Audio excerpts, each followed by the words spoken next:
بسم اللہ الرحمن الرحیم اعلموا انما الحیاة الدنیا لعب ولہو وزینۃ وتفاخر بینکم وتکاثر فی الاموال والاولاد كمثل غيث أعجب الكفار نباته ثم يهيج فتراه مصفرا ثم يكون حطاما وفي الآخرة عذاب شديد ومغفرة من الله ورضوان وما الحياة الدنيا إلا متاع الغرور سابقوا إلى مغفرة من ربكم وجنة عرضها كعرض السماء والأرض أعدت للذين آمنوا بالله ورسله ذلك فضل الله يؤتيه من يشاء والله ذو الفضل العظيم نحمده ونصلي على رسوله الكريم اما بعد فاعوذ بالله من الشيطان الرجيم بسم الله الرحمن الرحيم رب اشرح لي صدري ويسر لي امري واحلل عقدة من لساني يفقهوا قولي. ہم دیکھتے ہیں کہ جب کوئی انسان اپنے گھر سے نکلتا ہے تو اس کے ذہن میں کوئی نہ کوئی منزل ہوتی کہ اس نے کہاں جانا ہے، کہاں پہنچنا ہے، پھر وہ اس کے مطابق تیاری کر کے نکلتا ہے. اگر سفر چھوٹا ہو، سامان مختصر ہوتا ہے، ایک چھوٹا سا بیگ بھی کافی ہوتا ہے. مثلاً یہاں سے اگر آپ نکل کر گروسری اسٹور تک جا رہے ہیں تو آپ جلدی سے کوئی ایک چھوٹا سا بیگ اٹھا کے تھوڑی دیر میں جا کے واپس آ جائیں گے. لیکن اگر آپ یہاں سے کسی دوسرے ملک جا رہے ہوں گے اور اگر وہاں آپ کی کوئی جان پہچان نہیں تو آپ کا طریقہ مختلف ہوگا. مثلا اگر آپ اپنے پیرنٹس کے گھر جا رہے ہیں تو آپ کا سامان مختصر ہوگا، لیکن اگر آپ بالکل اجنبی ملک میں جا رہے ہیں تو آپ کا سامان اس کے مطابق ہوگا. اکثر لوگ جو فریکوینٹ ٹریولرز ہوتے ہیں وہ ایک ایک چیز کی لسٹ بنا کے رکھتے ہیں تاکہ جاتے ہوئے وہ کچھ بھولے نہیں، اور جہاں جا رہے ہوتے ہیں وہاں کی بھی اچھی طرح خبر لے کے جاتے ہیں کہ جہاں جا رہے ہیں وہاں ویدر کیسا ہوگا، لوگ کیسے ہوں گے، زبان کیا ہوگی، کھانے کا سامان کہاں سے ملے گا، ریسٹورینٹس وغیرہ کیا ہیں، وغیرہ وغیرہ. عقل مند وہی ہوتا ہے جو اپنے سفر کے مقصد کے مطابق تیاری کر کے نکلے. اگر کوئی شخص بغیر سوچے سمجھے گھر سے نکل پڑے، بغیر تیاری کے اور بغیر سامان کے، بغیر زیادہ راہ کے نکل پڑے، تو وہ سوائے اپنے آپ کے لیے ایک مصیبت کھڑی کرنے کے اور کچھ نہیں کر رہا. وہ ادھر ادھر بیکار گھوم پھر کے تو آ جائے گا لیکن کچھ حاصل کر کے نہیں آئے گا. حج جیسے سفر کے لیے بھی اللہ سبحانہ تعالیٰ نے ہمیں حکم دیا ہے کہ وَتَزَوَّدُوا فَإِنَّ خَيْرَ الزَّادِ التَّقْوَىٰ، کہ زیادہ راہ ساتھ لے جاؤ اور بہترین زیادہ راہ تقویٰ ہے. لیکن کتنی حیرت کی بات ہے کہ ہم سب زندگی کے اس سفر پر، جو کہ سب سے طویل سفر ہے اور جو ایک یقینی سفر، جب اس پر روانہ ہوں گے، یعنی زندگی سے نکل کر، دنیا سے نکل کر آخرت کے سفر پر، جس کا پہلا مرحلہ موت ہے، پھر قبر ہے، پھر آگے برزخ اور جنت یا جہنم، جس کے لیے جو بھی ڈیسٹینیشن ہے جہاں اس نے پہنچنا ہے، تو اس کے لیے بھی سامان کی ضرورت ہے. وہ سامان ہمارا نیک عمل ہے. عقل مند وہی ہے جو اس سفر کے لیے بھرپور تیاری کر کے جائے، کیونکہ وہ ایک اجنبی جگہ ہے جہاں اگرچہ ہمارے بہن بھائی، رشتہ دار، دوست احباب سبھی جائیں گے، لیکن ان میں سے کوئی بھی ہمیں جانے پہچانے گا نہیں، ہماری طرف دیکھے گا بھی نہیں. اگر ہمیں کوئی ضرورت پڑی تو کچھ بھی نہیں دے گا، ایک چھوٹی سی بھی نیکی اپنی دینے کو ہمیں تیار نہیں ہوگا. وہ سارے کا سارا خود ہی لے کر جانا ہے. ہم سب کو اس دنیا میں چند دن دیے گئے، گنے ہوئے دن ہیں، زیادہ لمبا عرصہ نہیں ہے، کیونکہ اب تک اگر ہم نے 50 سال بھی زندگی بسر کی ہے تو پیچھے پلٹ کے دیکھے تو وہ 50 سال کہاں ہیں. اگر ہم انہیں گریب کرنا چاہیں، پکڑنا چاہیں، واپس لانا چاہیں یا دیکھنا چاہیں یا سوچنا چاہیں تو کہاں گیا وہ وقت؟ کچھ بھی تو نہیں ہاتھ میں، ایک پلک جھپکنے کی دیر لگتا ہے. اگر کوئی آپ سے یہ کہے، مثلا اگر آپ کے بچے کہیں کہ آپ ہمیں اپنی ساری زندگی کی کہانی سنائیں، کتنی دیر لگے گی؟ 1 گھنٹہ، 2 گھنٹے، 1 دن، 1 ہفتہ؟ نہیں، تھوڑی دیر میں ہی میں یہاں پیدا ہوئی، پھر ایسا کیا ویسا کیا کرتے کرتے تھوڑی دیر میں کہانی ختم. تو یہ ایک حقیقت ہے اس دنیا کی. اور ابھی جو آیات آپ نے سنی ہے تو اللہ تعالیٰ اس کے بارے میں فرماتے ہیں کہ اعلموا انما الحیات الدنیا، کہ جان لو کہ دنیا کی زندگی ایک کھیل تماشے کے سوا کچھ نہیں، اور زینت، رونق، اور مال اور اولاد میں ایک دوسرے کے ساتھ مقابلہ، ایک دوسرے سے آگے بڑھنا، یہ سب کچھ ایسا ہی ہے کہ جیسے بارش برسے اور بارش برسنے کے بعد زمین خوب ہریالی اگائے اور اس کو دیکھ کے دل خوش ہو جائے، اور کچھ عرصے کے بعد وہ ساری ہریالی ختم ہو کر رہ جائے. اور ہم ہر سال یہ منظر دیکھتے ہیں. برسات کے بعد آپ نے دیکھا ہوگا کہ کس طرح ہر چیز سرسبز ہو جاتی، پھر اس کے بعد جب خزاں آتی ہے تو سارے پتے جھڑ جاتے ہیں، ایسا ہو جاتا ہے جیسے کچھ تھا ہی نہیں. یہ ساری چیزیں اللہ تعالیٰ نے کیوں بنائی؟ اللہ تعالیٰ چاہتا تو سارے درخت ایور گرین بنا دیتا، اور اس کے لیے کچھ مشکل نہیں تھا. وہ چاہتا تو ایسے کائنات بناتا کہ جس میں کوئی چیز بھی زوال پذیر نہ ہوتی.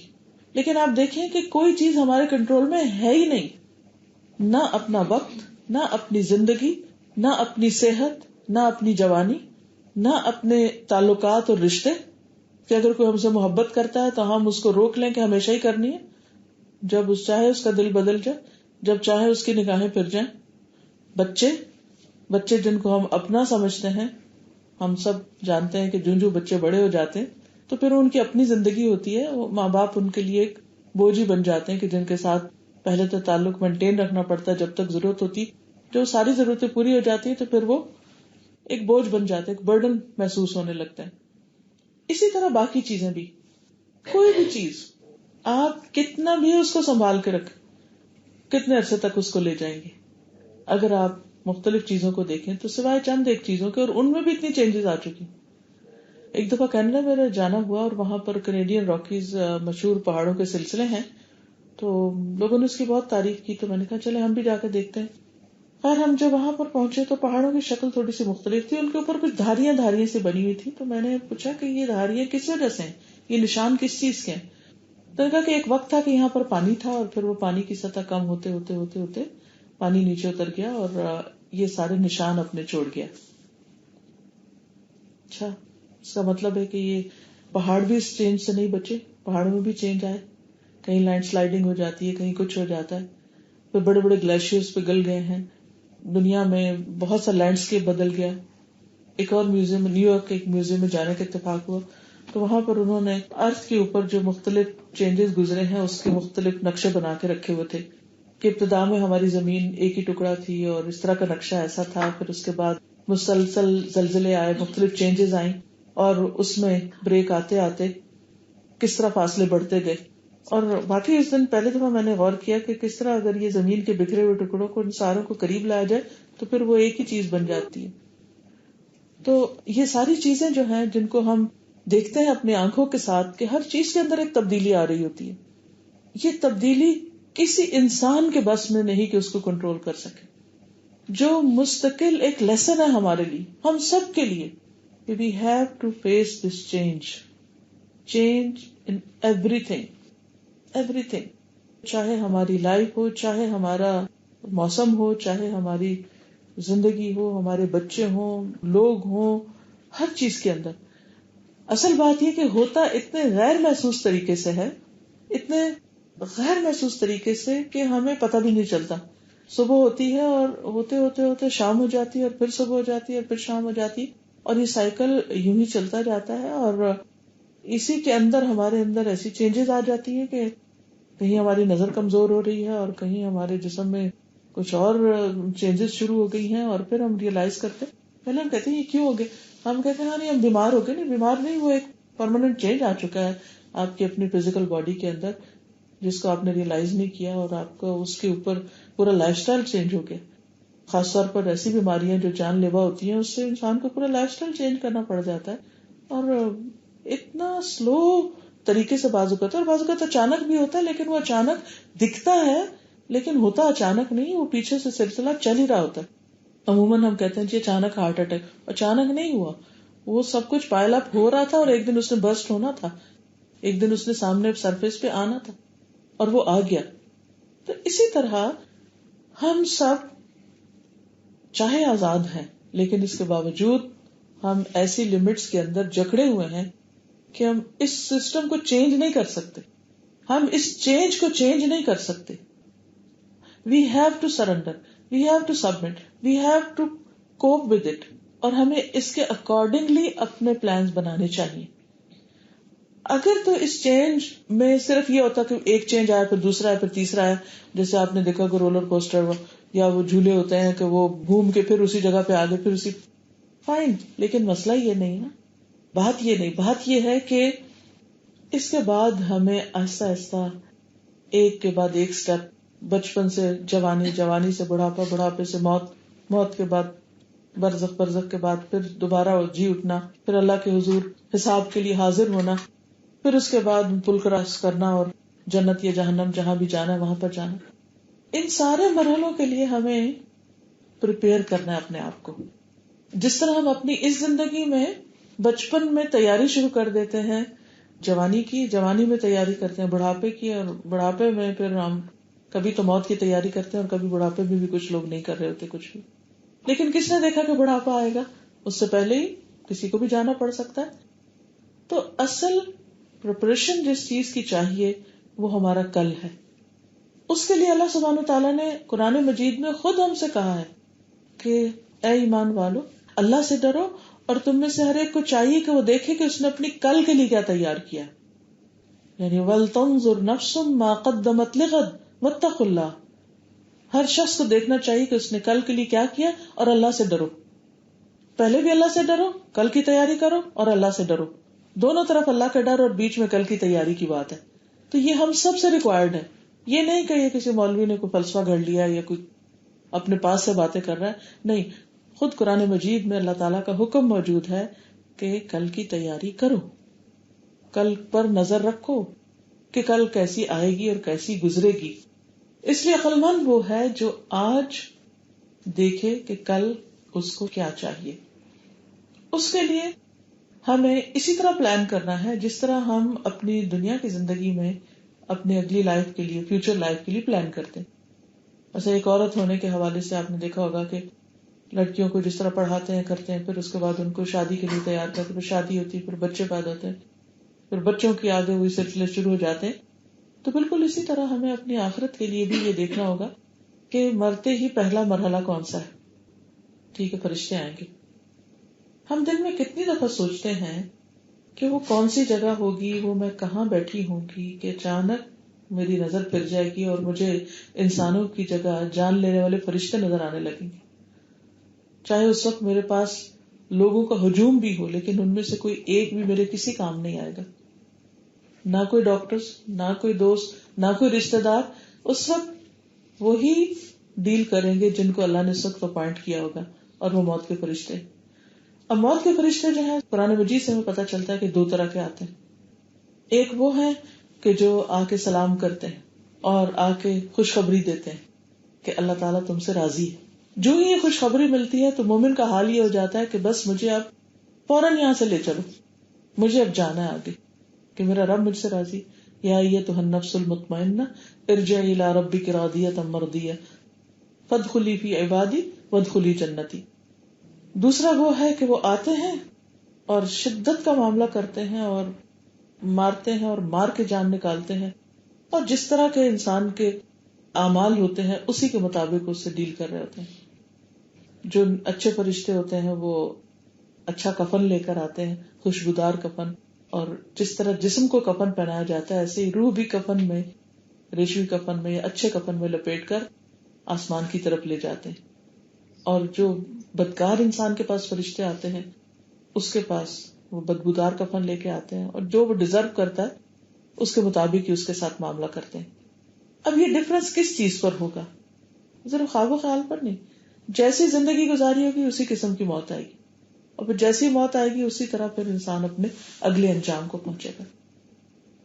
پھر یہ ہے کہ اس تیاری میں یہ چیز بھی شامل ہے کہ ہم کتنی دفعہ یہ سوچتے ہیں کہ جب مجھے قبر میں اتارا جائے گا اور مٹی ڈال دی جائے گی اور میرے آس پاس کوئی بھی نہیں ہوگا اور صرف میں ہی اکیلی ہوں گی، اس وقت فرشتے آئیں گے، اٹھا کے بٹھائیں گے، سوال جواب کریں گے اور 3 سوال پوچھیں گے. من ربک، تیرا رب کون تھا؟ تو رب کے بارے میں ہم کتنا جانتے ہیں؟ ہو از رب، اور رب کا ایون میننگ کیا ہے ہم میں سے کتنے لوگوں کو واقعی پتا ہو. اور پھر ما دینوں کا، تمہارا دین کیا ہے؟ پھر دین کی کیا ڈیٹیل ہے، دین کس کو کہتے ہیں؟ بہت سے لوگ دین اور ریلیجن کو ایک ہی سمجھتے ہیں، لیکن ریلیجن تو ایک وے آف لائف ہوتا ہے، جبکہ دین جو ہے اس سے زیادہ آگے کی چیز ہے. پھر تیسری چیز نبی صلی اللہ علیہ وسلم کے بارے میں پوچھیں گے، تمہارا رسول کون ہے؟ بلکہ آپ کی شبیہ دکھائی جائے گی اور پوچھا جائے گا کہ اس کو پہچانتے ہو؟ تو جو آپ پر ایمان لائے ہوں گے، جو آپ کو جانتے ہوں گے اچھی طرح، وہ کہیں گے کہ ہم جانتے ہیں، اور جو نہیں تو وہ کہیں گے کہ لا ادری، مجھے نہیں پتا کہ یہ کون ہے، کیا ہے، مجھے نہیں پتا رب کون ہے، مجھے نہیں پتا کہ دین کیا تھا، وہ مجھے نہیں پتا کہ رسول کون ہے. تو یہ جو 3 چیزیں ہیں، ان کو عربی میں کہتے ہیں الاصول الثلاثہ، 3 پرنسپلز، 3 کوسچنز، ہر مسلمان پر جن کا جواب سیکھنا فرض ہے. وہ حدیث آپ نے پڑھی ہوگی کہ طلب العلم فریضۃ علی کل مسلم، علم حاصل کرنا ہر مسلمان پہ فرض ہے. تو وہ کون سا علم ہے جو فرض کے درجے میں؟ تو اس میں کچھ دینی علوم فرض کے درجے میں، کچھ دنیا کے علوم بھی فرض کے درجے میں، لیکن وہ فرض کفایہ کے درجے میں. جتنے بھی دنیاوی علوم ہیں یہ سب فرض کفایہ. فرض کفایہ یہ کہ اگر چند لوگ وہ سیکھ لیتے ہیں تو باقی لوگ بھی بری ذمہ ہو جاتے ہیں. مثلا اگر چند لوگ سیکھ لیتے ہیں کہ مریضوں کا علاج کیسے کرنا ہے، تو باقی لوگ اگر نہیں بھی سیکھتے تو ان پر پوچھ نہیں، کیونکہ کچھ ہے ٹیک کیئر کرنے والے. جیسے نماز جنازہ فرض کفایہ ہے کہ وہ کچھ لوگ اگر پڑھ لیتے ہیں تو باقی ساری بستی بھی بری ذمہ ہو جاتی ہے، لیکن اگر کوئی بھی نہیں پڑھتا تو سب کے سب گناہگار ہوتے ہیں. تو اسی طرح علوم میں بھی. اب دین میں کچھ علوم ایسے ہیں کہ اگر چند لوگ وہ حاصل کر لیتے ہیں تو سب کے لیے کافی ہو جاتے ہیں. یہ چند اسکالرز ہیں یا مفتی ہیں یا کوئی بھی، تو باقی لوگوں کے لیے آسانی ہو جاتی ہے، وہ اپنے مسئلے مسائل ان سے پوچھ لیتے ہیں. لیکن کچھ علم ایسے ہیں کہ جو ہر مسلمان کو پتا ہونے چاہیے، اور ان میں سے ان 3 سوالوں کا جواب ہے کہ من ربک کا، ما دینک کا، من نبیک. یہ 3 سوال اور ان کی ڈیٹیل، اس پر بکس بھی الحمدللہ موجود ہیں.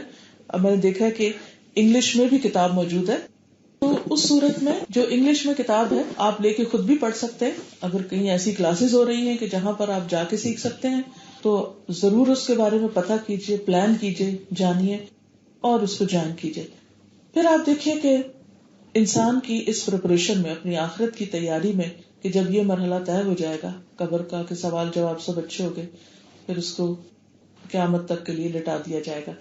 اور جو اچھے حال میں ہوگا، تیاری کر کے وہاں پہنچا ہوگا.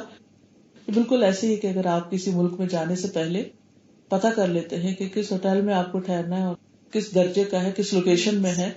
اب تو الحمدللہ نیٹ پہ سب چیزیں پوری ڈیٹیل کے ساتھ، پوری پکچرز کے ساتھ، ایون چھوٹی چھوٹی ڈیٹیل میں بھی آپ کو چیزیں دیکھنا چاہیں کہ جہاں آپ نے جا کے رہنا ہے وہ آپ کو سب پتہ چلتا ہے اور آپ اس کے مطابق سلیکشن کرتے ہیں. لیکن پھر اگین آپ نے دیکھا ہوگا کہ اگر آپ برج العرب میں رہنا چاہیں تو اس کی پھر پرائس کچھ اور ہے بجائے اس کے کہ ایک عام ہوٹل میں آپ رہنا چاہیں.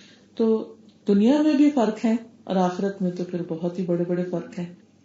وہاں پر کس جگہ رہنا چاہتے ہیں، کس علاقے میں رہنا چاہتے ہیں، کس درجے پہ جانا چاہتے ہیں، اس کے لیے وہاں کچھ نہیں ملے گا. یہاں تیاری کرنی پڑے گی، یہاں محنت کرنی پڑے گی، اور یہاں پوری ڈیٹیل میں معلوم کرنا پڑے گا کہ اس درجے تک پہنچنے کے لیے کیا کیا چاہیے، اور پھر وہ لے کے بھی جانا ہے. وہ کوئی اور نہیں ہمیں وہاں دے گا، راستے سے کچھ نہیں ملے گا. دنیا میں تو یہ ہوتا ہے نا کہ اگر کسی وجہ سے آپ بھول گئے کچھ سامان لے جانا. میں ایک دفعہ لندن سے ٹرکی کی طرف آئی تو ٹرکی میں نے کہا کہ موسم اچھا ہی ہوگا، اتنی کیا سردی ہوگی. تو میں نے جب ٹیمپریچر دیکھا آنے سے پہلے تو لندن کے مقابلے میں وہ کم تھا، یعنی بہتر تھا. تو میں نے کہا اتنا بوجھ اٹھا کے لے جانے کی کیا ضرورت ہے، چھوڑو، جرسی بھی چھوڑو، یہ بھی چھوڑو. لیکن جب وہاں میں آئی تو پتہ چل گیا مجھے، اور فوراً ہی جا کے جرسی ورسی لی، اپنی ضرورت کا سامان لیا. لیکن دنیا میں تو مل جاتا ہے کہ آپ نہیں لے گئے تو وہاں سے لے لیں، لیکن وہاں نہیں ہے کچھ. اگر قبر میں جا کر پتا چلا کہ یہ بھی لانا تھا، اس سوال کا بھی جواب آنا چاہیے تھا، اور اس وقت ہم ریگریٹ بھی کریں کہ اتنا ٹائم گزار دیا، ہم نے کیوں نہ سیکھا، کیوں نہ جانا، کیا تھی رکاوٹ، تو کچھ بھی نہیں کر سکتے. وہاں صرف ریگریٹس ہو سکتی. پیچھے سے بھی کوئی نہیں بھیج سکتا. اب دنیا میں تو کیا ہوتا ہے، اتنی زبردست سروسز ہیں. اگر آپ 24 آورز میں کوئی چیز لینا چاہتے ہیں دنیا کے ایک حصے سے دوسرے تک، تو آپ پے کریں اور آپ منگا لیں اپنی چیز، کوئی مسئلہ نہیں ہے. اور اب تو بہت ساری دنیا میں شاپنگ اور بہت سی چیزیں ہوئی، گھر بیٹھے آپ صرف آرڈر کرتے ہیں اور آپ کے دروازے پہ پہنچ جاتی. لیکن وہاں کوئی ایسا سسٹم بھی نہیں ہے. پھر اس کے بعد جب آپ اٹھیں گے تو ہر ایک ان لوگوں کے ساتھ اٹھے گا جن سے محبت کرتا ہوگا، انہی کی کمپنی میں ہوگا. لیکن حساب کتاب کے وقت پھر الگ الگ ہوگا. اور یہ بھی یاد رکھیے کہ حساب کتاب صرف مسلمانوں کا ہے. مسلمانوں سے مراد جو بلیورز ہیں، چاہے وہ حضرت عیسیٰ علیہ السلام کے یا جو پچھلے انبیاء گزرے ہیں اس وقت کی جو امتیں. لیکن جو باقی لوگ ہیں ان کے لیے تو اتنا ہی جرم کافی ہے کہ انہوں نے اللہ کو نہیں مانا اور رسولوں کو نہیں مانا، جو بھی ریکوائرڈ تھا انہوں نے مانا ہی نہیں. اب جب سارے لوگ حساب کے لیے تیار ہوں گے تو سب سے پہلے انبیاء لائے جائیں گے، پھر اس کے بعد شہداء اور پھر علماء، اور ان سے پہلے حساب کیا جائے گا. آپ دیکھیے کہ کبھی آپ کو کسی ٹیسٹ یا اس سے گزرنے کا موقع ملا ہوگا کسی بھی امیگریشن سے یا کسی انٹرویو وائوا میں سے، تو جن لوگوں کا پہلے ہوتا ہے وہ اس لحاظ سے تو اچھا ہوتا ہے کہ جلدی جان چھوٹ جاتی ہے، لیکن ڈرنے کی بھی بات ہوتی ہے کہ اگر پکڑ ہو گئی تو سب سے پہلی پکڑ جو ہے وہ کتنی شدید قسم کی ہے. تو وہ لوگ جو دکھاوے کے لیے علم حاصل کر رہے ہیں یا دکھاوے کے لیے نیکیاں کر رہے ہیں یا دکھاوے کے لیے مال خرچ کرتے ہیں یا لوگوں میں شہرت کے لیے جنگیں لڑتے ہیں یا شہید ہوتے ہیں، وہ سارے پکڑ لیے جائیں گے وہیں پر ہی. پھر اسی طرح انسانوں کے حقوق العباد میں سب سے پہلے خون کا معاملہ، یعنی کہ قتل کس نے کس کو کیا اور کیوں کیا، اور انڈیویجولی جو پرسنل عبادات ہیں اس میں انسان کی نماز کے بارے میں پہلے پوچھا جائے گا. اور اسی طرح کچھ اور سوال ہیں جو ہر ایک سے پوچھے جائیں گے کہ اپنی عمر کہاں گزاری، جوانی کہاں گزاری، علم جو حاصل کیا اس پہ عمل کتنا کیا، اور مال کہاں سے کمایا اور کہاں خرچ کیا، لیا کہاں سے تھا اور دیا کہاں پر، اس کے بارے میں پوچھا جائے گا. یہ حساب کتاب ہو جائے گا اور اللہ سبحانہ وتعالیٰ دوپہر تک سب کے حساب سے فارغ ہو جائے گا. یعنی اتنی تیزی کے ساتھ وہ حساب ہوگا کہ سب کو اپنے اپنے مقام پر بھیج دیا جائے گا. اب آپ دیکھیے کہ کچھ لوگ ہوں گے کہ جن کے پاس نیک عمل بھی ہوں گے اور برے عمل بھی ہوں گے، ان کو آراف پر کھڑا کیا جائے گا اور کہا جائے گا کہ ویٹ کرو جب تک کہ باقی لوگوں کا حساب ہو جائے. برے تو خیر چلے جائیں گے اپنے مقام کو، اچھے لوگ بھی جنت میں بھیج دیے جائیں گے. جب پل کراس ہو رہا ہوگا تو اس وقت کچھ لوگ بجلی کی تیزی سے گزر جائیں گے. جیسے کوئی لفٹ ہوتی ہے تو ایک دم سپیڈ لیس لفٹ ہوتی ہے جو اوپر فوری لمحوں میں پہنچ جاتی، اور کچھ لوگ جو ہے وہ ہوا کی رفتار سے، اور کچھ لوگ اونٹ کے اوپر جیسے دوڑنے والے اونٹ کی طرح، کچھ دوڑنے والے انسان کی طرح، اور کچھ لوگ اٹک اٹک کے چل رہے ہوں گے اور کچھ تو وہیں پر ہی گر جائیں گے. وہاں پر اس پل کے اوپر جو پل صراط ہے، صلہ رحمی آ جائے گی، یعنی رشتہ داری آ جائے گی، یعنی کہ حق لینے والوں کی طرف سے وہ ایک طرح سے ریپرزینٹ کر رہے ہوں گے. کچھ میرے ذہن میں ہمیشہ یہ جو کرینز لگی ہوتی ہے نا بڑی بڑی، مجھے اس کا کانسیپٹ آتا ہے ہمیشہ کہ آنکڑے کا لفظ آتا ہے حدیث میں کہ وہ کانٹوں کی طرح کی چیز ہوگی کہ جو ان لوگوں کو پکڑ لے گی یا وہاں سے ایک طرح سے مطالبہ کرے گی کہ تم لوگ آگے نہیں جا سکتے، اور ان کو پکڑ کے وہ نیچے پھینکے گی کہ پہلے اپنی سزا بھگتو پھر آگے چلنا. پھر اسی طرح یہ کہ جو لوگ وہاں سے گزر جائیں گے اور ان کا حساب کتاب آسان ہو جائے گا، آگے جا کر پھر وہ لوگ جن کے آپس میں دونوں ہی نیک ہیں لیکن آپس میں چپلشیں تھیں یا آپس میں کوئی ناراضگیاں تھیں، ان کا حساب صاف کیا جائے. کیونکہ جنت میں کوئی ایسا بندہ نہیں جا سکتا جس کے دل میں بغض، کینہ، نفرت، حسد، کبر ہو. حتیٰ کہ اگر کسی کے دل میں رائی کے دانے کے برابر بھی تکبر ہے تو اس کی بھی انٹری بین ہوگی، آگے نہیں جا سکتے. تو ان معاملوں میں بہت محتاط ہونے کی ضرورت ہے. اور اس کا حل کیا ہے کہ انسان دوسروں کو معاف کرتا چلا جائے تاکہ دوسرے ہمیں معاف کر دیں. بہرحال معاف کرنے کے باوجود بعض اوقات دل میں کچھ چیزیں رہ جاتی ہیں. انسان جب اس انسان کو سامنے آتا ہے وہ دیکھتا ہے تو وہ پھر اس کو کوئی پرانی باتیں یاد آ جاتی ہیں. ایسی صورت میں جنت میں رہ کے پھر اگر پرانی باتیں یاد آ گئی تو پھر تو گزارا مشکل ہے. جنت میں بھی انسان دکھی رہے تو پھر جنت کا فائدہ کیا؟ کیونکہ جنت کو اللہ نے ایسی جگہ بنایا کہ جہاں کوئی دکھ، کوئی غم، تکلیف، پریشانی، کوئی بیڈ فیلنگ ہوگی نہیں کسی کے اندر، کسی کے لیے بھی. اور دنیا میں آپ دیکھیں سب سے زیادہ مشکل امتحان کیا ہے؟ لوگوں کے لیے فتنہ، لوگوں سے سب سے زیادہ تکلیف پہنچتی ہے انسانوں کو. تو بہرحال وہاں پر پھر ایک نہر ہوگی جس میں ان لوگوں کے دل دھوئے جائیں گے اور صاف ستھرا پار کر کے پھر ان کو جنت میں بھیجا جائے گا. جنت اصل ٹھکانہ ہے، جنت اصل گھر ہے، جنت اصل مقام ہے. اور ہے مشکل راستہ، تکلیفوں سے بھرا ہوا ہے اور سخت مشقت اور محنت مانگتا ہے، لیکن ایک دفعہ جو اس میں انٹر ہو جائے وہ کبھی اس سے نکلنا نہیں جائے گا. قرآن مجید میں آتا ہے لا یبغون عنہا حولا، وہ وہاں سے ٹلنا ہی نہیں چاہیں گے، ہٹنا ہی نہیں چاہیں گے، کہیں ادھر ادھر جانا ہی نہیں چاہیں گے، ہمیشہ ہمیشہ وہاں رہنا چاہیں گے. اب دیکھیں دنیا اتنی خراب سی جگہ ہے، یہاں سے کوئی نہیں جانا چاہتا. جتنے بھی دکھوں میں رہے تو وہاں سے تو پھر جہاں کوئی دکھ ہی نہیں کیوں کوئی نکلے گا.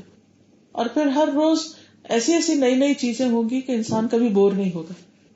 دنیا میں کیا ہوتا ہے، انسان کی ہر چیز لمیٹڈ ہے، ٹیسٹ لمیٹڈ، دیکھنے کی قوت لمیٹڈ، سننے کی لمیٹڈ، زندگی لمیٹڈ.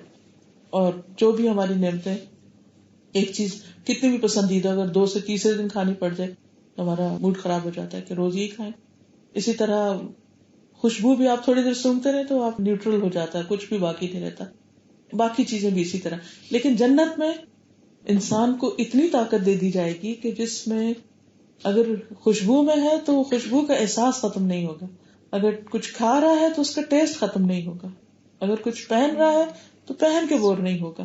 یعنی کوئی بھی چیز ایسی نہیں کہ جو انسان کو بادر کرے، یہ جہاں انسان کے لیے پریشانی کا باعث. لیکن اس کی قیمت بہت زیادہ ہے. نبی صلی اللہ علیہ وسلم نے فرمایا کہ سنو اللہ کا سودا بہت مہنگا ہے. اللہ ان سلعۃ اللہ غالیہ، اللہ کا سودا بہت مہنگا ہے اور وہ اللہ کا سودا جنت ہے. تو جو جنت کا سودا کرنا چاہتا ہے، جیسے قرآن مجید سورۃ توبہ میں بھی آتا ہے ان اللہ اشتری من المؤمنین انفسهم واموالهم بان لهم الجنہ، اللہ نے خرید لیے مومنوں کے جان و مال کیونکہ ان کے لیے جنت ہے. تو جب انسان جان و مال کا سودا کر لیتا ہے اللہ کے ساتھ کہ ٹھیک ہے نہیں بھی مجھے کوئی چیز پسند، مگر اللہ کو پسند ہے تو مجھے کرنی ہے، کیونکہ میں نے تہیہ کر لیا کہ بس میں نے اللہ کو راضی کرنا ہی. کہ کچھ چیزیں ہماری عقل میں نہیں آتی، کچھ چیزیں ہمیں پسند نہیں آتی، کچھ چیزیں ہماری مرضی کے مطابق نہیں ہوتی، تو پھر ہم کبھی لوگوں کی پسند کے پیچھے چلنے لگتے ہیں، کبھی اپنی ڈیزائر سے، کبھی کسی کے. تو جنت کی قیمت کیا ہے کہ اپنا نفس، اپنا آپ اللہ کے حوالے کر دو، اس کو دے دو کہ بس ٹھیک ہے جو آپ چاہیں گے میں وہی کروں گی. اب دیکھیے کہ دنیا میں اگر ہمیں کوئی ایسی جگہ ملنی ہو تو اس کے لیے ہم ہر چیز چھوڑنے کو تیار ہو جائیں گے. یہ وجہ ہے کہ آپ دیکھیں کہ بعض لوگ کسی خاص ملک کی امیگریشن لینے کے لیے اپنا نام تبدیل کر دیتے ہیں، اپنے ریلیجن کو چینج کر دیتے ہیں، طور طریقوں کو، کیا ہے صرف چند سال کی زندگی کے آرام کے لیے. جنت تو ہمیشہ کا سودا ہے. کیا اس کے لیے ہم اپنی کچھ خواہشات کو نہیں چھوڑ سکتے؟ کیا اس کے لیے ہم اپنی کچھ نیند نہیں قربان کر سکتے؟ کیا اس کے لیے ہم کچھ تھوڑا بہت کھانا پینا قربان نہیں کر سکتے؟ کیا اپنی چند ایک پسند کی چیزیں، کہ اللہ تعالیٰ نے یہ تو نہیں کہا ہر اپنی پسند کی چیز چھوڑ دو، نہیں، چند ایک چیزیں جو اس کو پسند نہیں بس وہ چھوڑنی.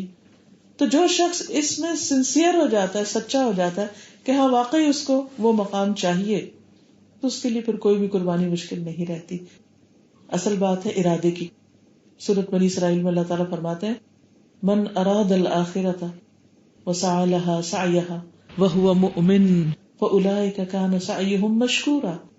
جو آخرت کا ارادہ کر لے کہ بس میں نے وہاں گھر لے کے ہی چھوڑنا ہے، وہاں جا کے ہی دم لینا ہے، وهو مؤمن وسعى لها سعيها، اور اس کے لیے کوشش کرے جتنی کوشش کرنی چاہیے، یعنی مطلوبہ ایفرٹ بھی جتنی رقم چاہیے وہاں کے لیے بس وہ جمع کر لے کسی طرح. تو ایسے لوگوں کی کوششوں کی قدر کی جائے گی، یعنی پھر ان کی کوششیں کامیاب ہو جائیں گی.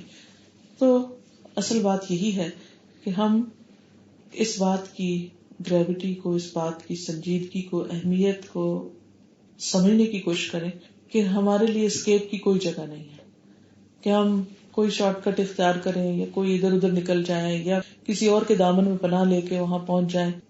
اللہ تعالیٰ نے ایسا کوئی شارٹ کٹ قرآن مجید میں نہیں بتایا. اس نے سیدھے سیدھے زندگی گزارنے کے اصول بتائے، ہمیں ایک امتحان میں ڈالا اور پھر وہ یہ دیکھ رہا ہے کہ کون ایسا عقل مند ہے کہ اپنے لیے کامیابی کی راہوں پر چلنا شروع کر دے. اب یہاں ایک اور چھوٹی سی چیز کا ذکر کروں گی اور وہ ہے اس راستے کی مشکلات. اس راستے کی سب سے پہلی اور بڑی مشکل خود ہم اپنے آپ، ہمارا نفس. اس راستے کی سب سے پہلی مشکل ہماری اپنی ذات، اپنا نفس ہے.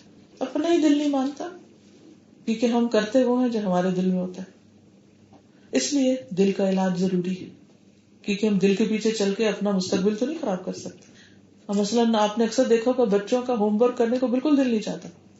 اکثر مائیں اس مشکل میں ہوتی ہیں، انہیں بار بار کہنا پڑتا ہے کوئی اٹھو کام ختم کرو، کر لو، کوئی پروجیکٹ ملا ختم کر لو، چاہے ذہین بچے ہو چاہے ایوریج ہو، کوئی بھی ہو، اللہ ماشاء اللہ کہ جو انڈیپینڈنٹلی کام کرے، ورنہ اکثر آ کے ادھر ادھر کھیل کود میں لگ جاتے ہیں، اس میں لگ گئے اس میں لگ گئے، اور آخری وقت میں بیٹھ کے کام کر رہے ہوتے ہیں۔ اچھے بڑے لوگ اپنا پروجیکٹ آخری رات جاگ کے پورا کر رہے ہوتے ہیں، لیکن دنیا میں تو چلو ہمیں پتا ہوتی ہے ڈیڈ لائنز، لیکن موت کا تو پتہ نہیں نا، کسی وقت بھی آ سکتی۔ تو اگر ہمارا دل ٹھیک ہو جائے تو ساری مشکل آسان ہو جائے۔ دل کی 3 قسمیں قرآن مجید میں بتائی گئی ہیں، ایک دل ہے قلب سلیم، دوسرا ہے قلب مریض، اور تیسرا ہے قلب میت۔ قلب سلیم کامیابی کے لیے ضروری ہے۔ قرآن مجید میں اللہ تعالیٰ فرماتے ہیں یوم لا ينفع مال ولا بنون الا من اتى الله بقلب سلیم، جس دن مال اور بیٹے کام نہیں آئیں گے مگر وہ جو اللہ کے پاس سلامت دل لے کر آیا۔ دوسرا قلب مریض جو منافق کا دل ہوتا ہے۔ سورۃ البقرہ کے شروع میں اللہ تعالیٰ فرماتے ہیں فی قلوبہم مرض، ان کے دلوں میں ایک بیماری۔ وہ بیماری کیا ہے؟ شک کی، دین کے معاملے میں شک، اللہ کی بات پہ شک، آخرت کے معاملے میں شک، ہر چیز میں شک۔ تو شک کی بیماری ہے ان کے اندر، اگر یقین ہوتا تو ان کا عمل تبدیل ہو جاتا۔ تیسرا ہے قلب میت، بے حس دل، ہارڈ ہارٹڈ، کسی چیز کا احساس ہی نہیں، جیسے کوئی میت ہوتی، مری ہوئی ٹھنڈی چیز جس کو آپ ٹھوکر مارے کچھ کریں ان کو کوئی پرواہ نہیں کہ کیا ہو رہا ہے۔ جیسے عربی میں ایک شعر ہے کہ کسی میت کو زخموں کی تکلیف نہیں ہوتی، ما لجرح میت بإیلام، کہ اس کو الم نہیں ہوتی، تکلیف نہیں ہوتی۔ اسی طرح جب انسان کا دل سلیم ہوتا ہے تو اس کو نیکی سے محبت ہوتی ہے، وہ فطرت پر ہوتا ہے، اور اللہ نے فطرت میں خیر رکھی۔ انسان سچائی پر مبنی ہوتا ہے اور سچائی کی تلاش میں رہتا ہے اور خیر کی تلاش میں رہتا ہے، اور جب وہ نظر آ جاتی ہے تو فوراً آمنا و صدقنا کر لیتا ہے۔ جو بیمار دل ہوتا ہے وہ قبول نہیں کرتا، اس کا ٹیسٹ بھی خراب ہوتا ہے۔ مثلا جیسے بیمار ہوتا ہے نا تو کچھ کھائے تو اس کا مزہ ہی نہیں آتا، کبھی خوشبو نہیں آتی چیز کی، کبھی اور مسئلے ہوتے ہیں، تو وہ اللہ رسول کی بات اس کی وہ نہ خوشبو آتی ہے، نہ وہ مزہ آتا ہے، نہ وہ ٹیسٹ آتا ہے، اور دل میں شک ہی ہوتا ہے اچھا آیت ہے پتہ نہیں ہے بھی کہ نہیں، پتہ نہیں اس کا یہ مطلب بھی ہے کہ نہیں، اور وہ کنفیوز رہتا ہے۔ تیسرے نمبر پہ جو قلب میت ہے اس کو ڈراؤ، اندرتہم ام لم تنذرہم لا یؤمنون، خواہ ڈراؤ یا نہ ڈراؤ وہ نہیں ایمان لانے والے، انہوں نے فیصلہ کر لیا کہ مان کے نہیں دینی بات۔ اب آپ دیکھیے کہ قلب سلیم تو بہت ہی کم خوش قسمت لوگوں کا ہوتا ہے، میجورٹی جو ہے وہ قلب مریض ہوتی۔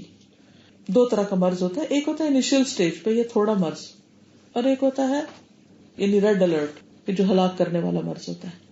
مثلا بخار تھوڑا سا ٹیمپریچر اگر زیادہ ہو جاتا ہے، 40 ہو جاتا ہے، 39 ہو جاتا ہے، تو وہ کہتے ہیں اچھا ٹھیک ہے کام چل جائے گا، لیکن اگر کسی کا اس سے اوپر چلا جائے اور اس حد کو چھونے لگے کہ جہاں انسان کے لیے بہت ڈینجر زون میں داخل ہو جائے، تو انسان یہ نہیں کہتا ہے چلو پیراسیٹامول دے کے کام چلا، نہیں، پھر اس کو مزید کچھ دینا پڑتا ہے۔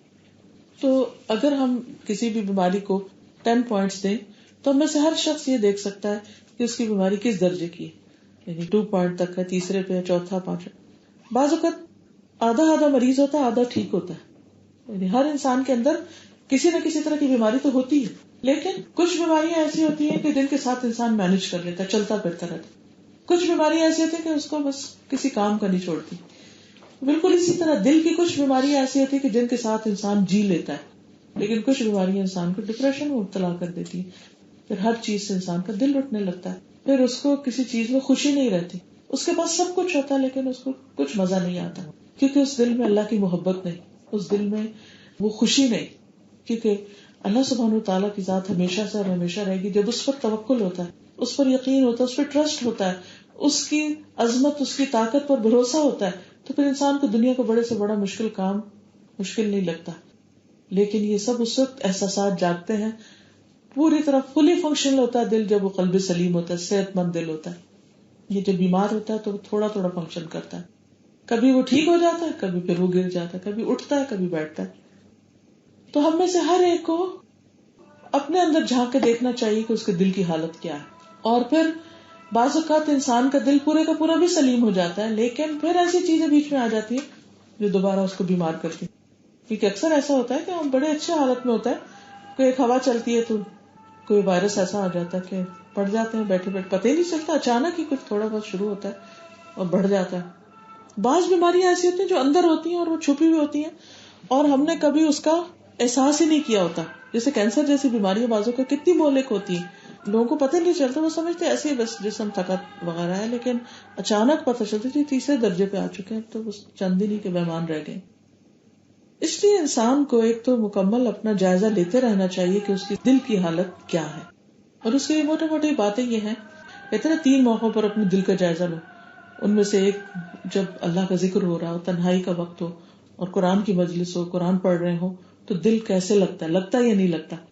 اگر ان 3 جگہوں پر تم اپنے دل کو متوجہ پاؤ تو سمجھو کہ دل ہے, ورنہ اللہ سے قلب سلیم مانگو.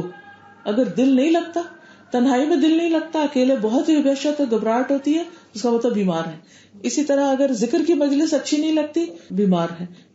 اسی طرح اگر قرآن پڑھتے ہیں تو بور ہوتے ہیں, دل ہی نہیں لگتا قرآن پڑھنے میں, تو بیمار ہے.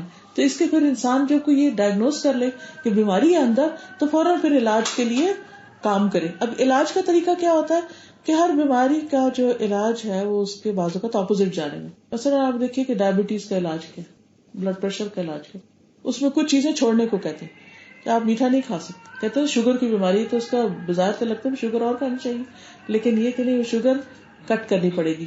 تو اسی طرح جس قسم کی بیماری ہوتی ہے انسان کو, دل کی بیماری بھی, اور جو چیزیں اس بیماری کو بڑھاتی ہیں ان چیزوں کو کٹ کرنا پڑتا ہے. وہ چیزیں کیا ہیں جو دل کی بیماری بڑھاتی ہیں, روحانی دل کی. مثلا بہت زیادہ لوگوں میں گھلنا ملنا, ہر وقت باتیں کرنا, فضول باتیں. اس وقت تو بہت مزہ آتا ہے, لیکن بعد میں ایک وحشت سی ہوتی ہے, اچھا اس نے مجھے یہ کیوں کہہ دیا, اچھا میں نے یہ کیوں کر دیا, وہ کیا ہوا, وہ کیا ہوا. تو وہ الٹیمیٹلی انسان کے اندر ایک ایسی اداسی سی اور ایک پریشانی سی پیدا ہوتی. تو باتیں کم کرنی چاہیے, یعنی ضرورت کی کرنی چاہیے, حال چال پوچھنا چاہیے, لیکن بس talking for the sake of talking یہ انسان کے دل کو بیمار کرتی ہے, یہ دل کے بیمار ہونے کی علامت ہوتی ہے. پھر دوسری چیز تمنائیں, ڈیزائرز, بہت زیادہ ڈیزائر, یہ بھی ہونا چاہیے, وہ بھی ہونا چاہیے, وہ بھی ہونا چاہیے. وہ انسان کے دل کو اتنا پریشان رکھتی ہیں کہ پھر جو ہوتا ہے وہ نظر ہی نہیں آتا اور اس کو انجوائے نہیں کر سکتا.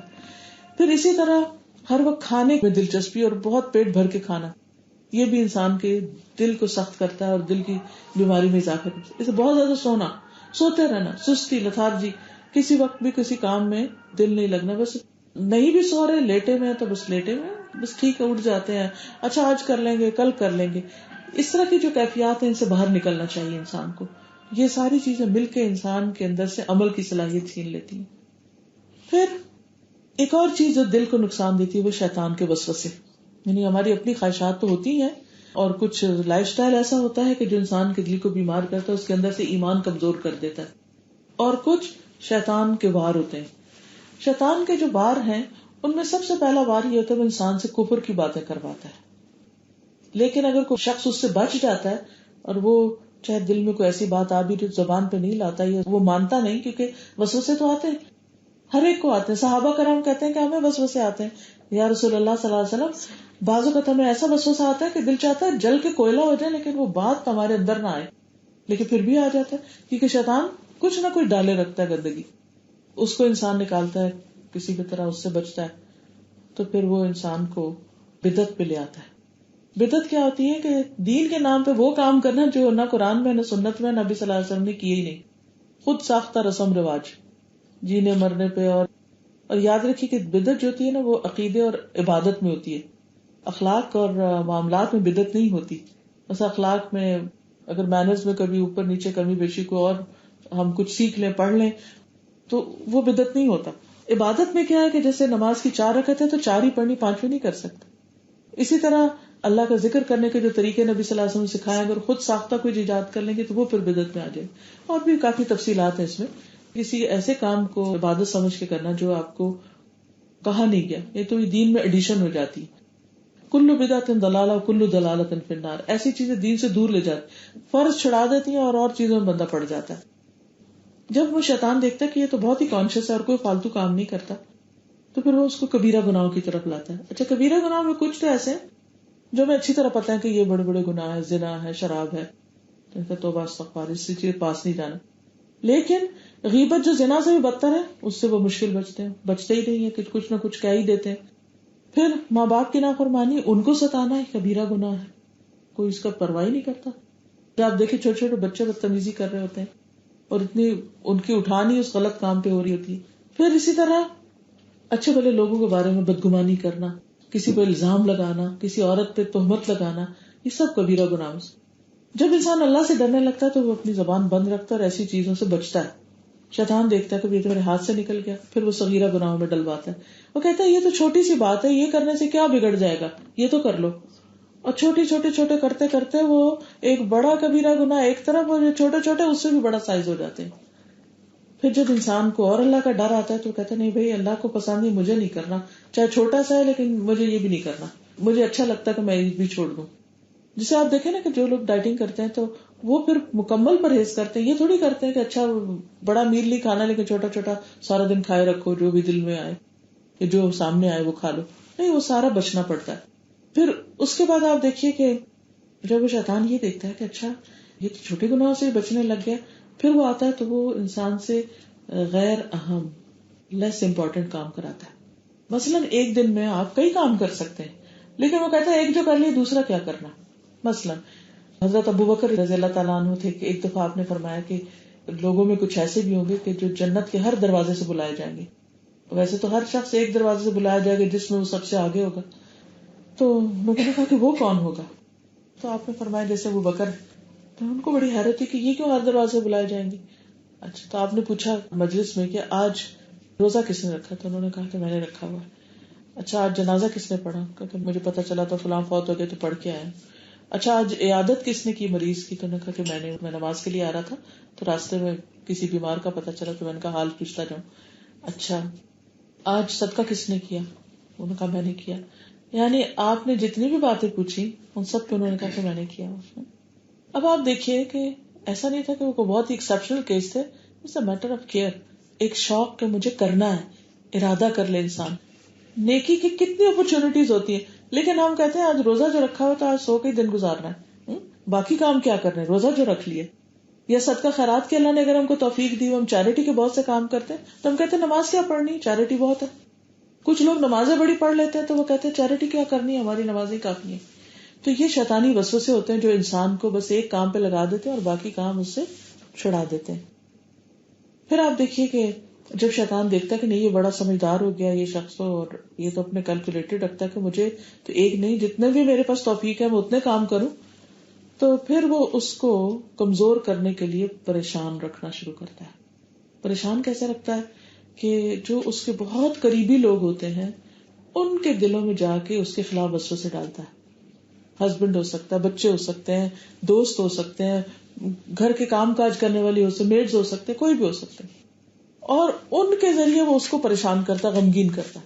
ہوتا کیا، آپ نے تہجد بھی پڑھی، آپ نے روزہ بھی رکھا، آپ نے صدقہ بھی کیا، آپ نے امی کو کال بھی کیا، اپنے پیرنٹس کے حقوق بھی دیے، نیبرز کو بھی کچھ بھجوا دیا، سب کے ساتھ بڑا اچھا چل رہا تھا کہ اتنے میں میڈ نے کوئی ایسا کام خراب کر دیا کہ آپ کو وہ غصہ آیا کہ آپ بول کے سب ٹھنڈا کر دیا۔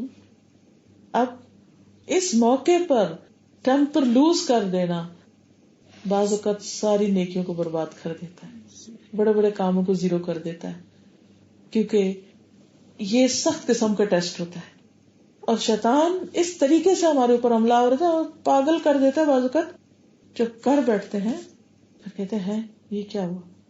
دی ادر ڈے میں کسی کے ساتھ معاملہ کر رہی تھی اور میں اچھی بلی کھڑی تھی، میں نے کچھ کاؤنٹ کرنے کے لیے دیا تو اس نے کاؤنٹ کیا تو میرے خیال سے وہ کاؤنٹنگ ٹھیک نہیں تھی۔ میں نے کہا don't you know how to count, اور میں تھوڑی سی روڈ سی ہو گئی نا، فوراً مجھے ریئلائز ہے، میں نے کہا مجھے کوئی حق ہے کہ میں کسی کو اخلاق کے درس دوں؟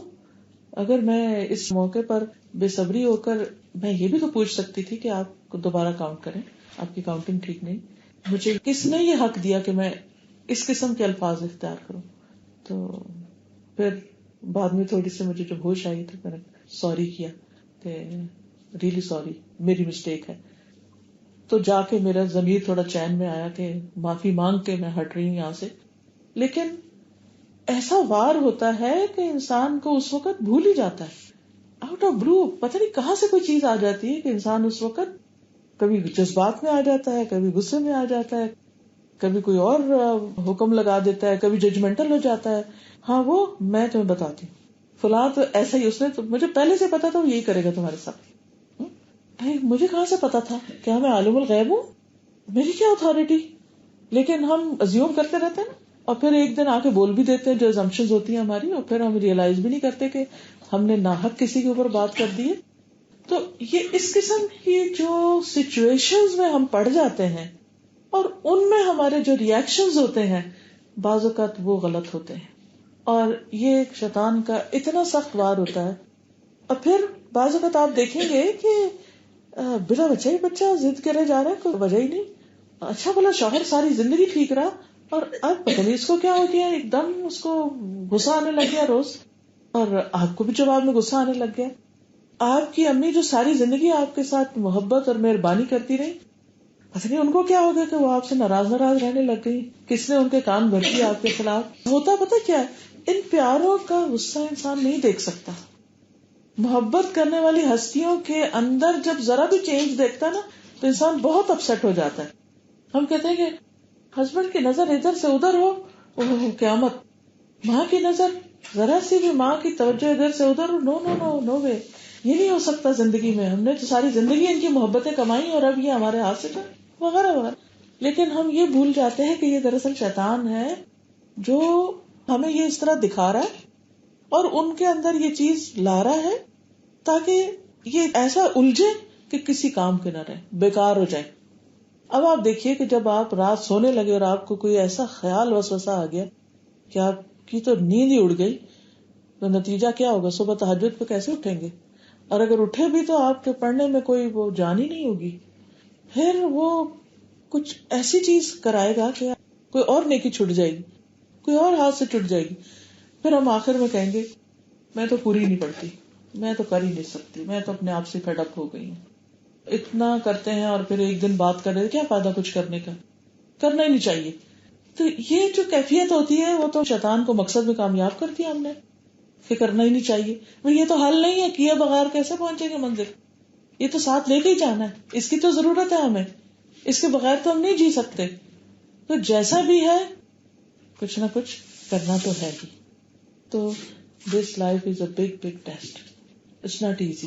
اللہ تعالیٰ ہر طریقے سے بندے کو آزما کے کھرا کھوٹا الگ کر کے واقعی جو پروو کرے گا پھر اس کو بہترین نعمتوں سے نوازے. اور باقی یہ ہے کہ ہم سب انسان ہیں, ہم سب کمزور ہیں. ہاں, ان کمزوریوں کے باوجود ہمیں ارادہ کر لینا چاہیے اور اللہ سے توفیق مانگنی چاہیے. اگر اللہ کی توفیق ہو جائے تو کوئی چیز مشکل نہیں رہتی, لیکن بہت کانشیس اور الرٹ ہو کے زندگی بسر کرنی چاہیے, کیونکہ ذالک الکتاب لا ریب فیہ ھدی للمتقین. اور متقین کون ہوتے ہیں؟ وہ کانشیس لوگ جو شعور کے سطح پہ زندگی بسر اور اس میں وہ جاگتے رہتے ہیں کہاں کیا ہو رہا ہے. اذا مسهم طائف من الشیطان تذکروا, جب شیطان کی طرف سے کوئی وسوسہ آتا ہے تو فوراً جاگ اٹھتے ہیں کہ نہیں یہ تو ٹھیک نہیں ہو رہا. کیونکہ اور یہ اس وقت ہوتا ہے جب تقویٰ ہو. تقویٰ کیسے آتا ہے؟ ذالک الکتاب لا ریب فیہ ھدی للمتقین. جس نے تقویٰ کی زندگی گزارنی اس کو اس کتاب کا پتا ہونا چاہیے کیا کہتی ہے, تاکہ اس کو روز گائیڈ لائن ملتی رہتی ہے, یہ کرنا, یہ نہیں کرنا, یہ کرنا, یہ نہیں کرنا. پھر کچھ اور رکاوٹیں کیا ہوتی ہیں کہ ہم زندگی کے بارے میں انسیکیور ہوتے ہیں. اگر ہم نے اللہ کی اطاعت کر لی تو ہماری زندگی پتہ نہیں کیسی ہو جائے گی, یہ روٹ گیا تو پتہ نہیں کیا ہو جائے گا. لوگوں کو رازق سمجھنے لگتے ہیں, لوگوں کے اوپر ڈپینڈ کرنے لگتے ہیں, لہٰذا اللہ کو راضی کرنے کا سوچتے ہی نہیں. تو اللہ تعالیٰ بھی ضرور ٹیسٹ کرتے ہیں کہ اچھا بھلا اس وقت یہ کیا کرتے ہیں. جب ہمارا ایمان مضبوط ہوگا تو انشاءاللہ ہمارے ڈیسیژن بھی ٹھیک ہونے لگے گی. اور اس کے لیے بہت ضروری ہے کہ ہمارا قرآن مجید کے ساتھ ایک مضبوط تعلق ہو اور روز کی روز اس سے گائیڈنس لیتے رہیں. تو اس لیے ہمیں اس راستے پر استقامت کے ساتھ, جیسے ہم دعا مانگتے ہیں ہر نماز کے اندر, اہدنا الصراط المستقیم صراط الذین انعمت علیہم, کہ اللہ ہمیں ایسے لوگوں کا راستہ دکھا جن پہ تو نے انعام کیا, سیدھا راستہ. کیونکہ جو رول ماڈلز ہوتے ہیں, یہ جو ایگزامپلز, لیونگ ایگزامپلز ہوتی ہیں, لیونگ سے مراد کچھ لوگ مر کے بھی لیونگ ہوتے ہیں, اس سینس میں کہ وہ اپنی مثالیں چھوڑ جاتے ہیں دنیا میں. وہ خود چلے جاتے ہیں لیکن وہ کبھی اپنے کاموں کی شکل میں, کبھی اپنے اعمال کی شکل میں وہ لوگوں کے بیچ میں ایک مثال ہوتے ہیں. تو ان لوگوں کی زندگیاں جو ہیں وہ ہمارے لیے ایک بہترین نمونہ ہے کہ وہ کر گئے تو ہم بھی کر سکتے ہیں. انسان کو ایک انسینٹیو ملتا ہے نا کہ اگر انہوں نے کیا تو انشاءاللہ ہم بھی کر لیں گے, لیکن اس کے لیے نیت اور ارادہ ضروری ہے. کچھ ایڈ کرنا چاہیں, کچھ اپنا ایکسپیرینس شیئر کرنا چاہیں, کوئی بھی چیز. میرا کوشچن ہے کہ آپ ایجوکیشن میں زکوٰۃ دے سکتے ہیں؟ کوئی بھی بچہ ہے جیسے کوئی اس کو آپ پڑھانا ہاں چاہتے ہیں، اگر اس بچے کے پیرنٹس اس کو نہیں پڑھا سکتے اور وہ بچہ ڈیزرونگ ہے، کیونکہ زکوٰۃ جو ہے وہ فقراء اور مساکین کو دی جاتی ہے. فقیر جس کے پاس کچھ بھی نہ ہو لیکن مسکین جس کے پاس ہو مگر وہ اپنا پورا سب کچھ نہیں کر سکتا تو اس صورت میں دے سکتے ہیں.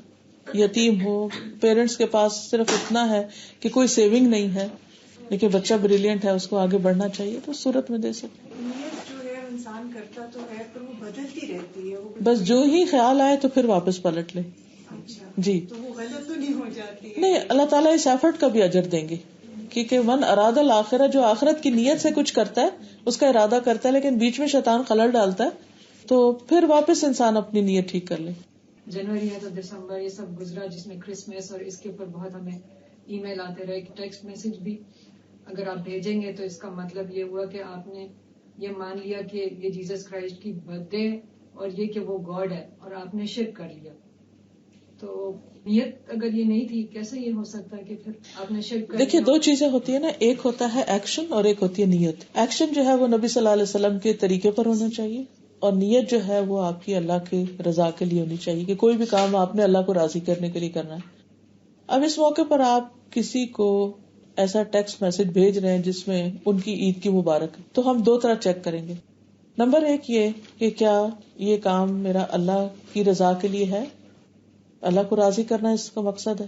اللہ کو راضی کرنے کے لیے کام وہ ہونا چاہیے کہ جس پر اللہ تعالی ناراض نہیں ہے، ایٹ لیسٹ منیمم.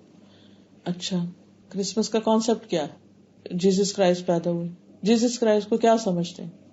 اللہ کا بیٹا سمجھتے ہیں. یعنی اللہ کا بیٹا پیدا ہونے پر آپ مبارک دے رہے ہیں اس دن کی کہ اس دن میں پیدا ہوا تھا.